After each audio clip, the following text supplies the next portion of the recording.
ડભોઈ શહેરની સૌથી મોટી રેફરલ હોસ્પિટલમાં ગંદકીનું સામ્રાજ્ય જોવા મળી રહ્યું છે. પારાવાર ગંદકી અને દુર્ગંધથી દર્દીઓ હેરાન પરેશાન થઈ રહ્યા છે.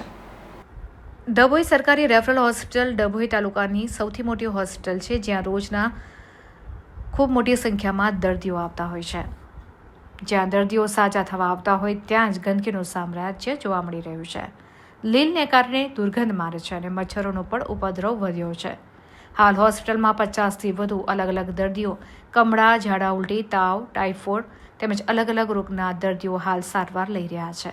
પણ ગંદા પાણીને કારણે આગળ પાછળ લીલ બાજી જતા મચ્છરોનો ત્રાસ અને દુર્ગંધથી દર્દીઓ પરેશાન થઈ ઉઠ્યા છે. આટલી મોટી સરકારી રેફરલ હોસ્પિટલમાં સુવિધાનો અભાવ જોવા મળી રહ્યો છે. ડભોઈ નગરમાં છેલ્લા કેટલાક સમયથી ગટરો ઉભરાવાના બનાવો પણ બની રહ્યા છે.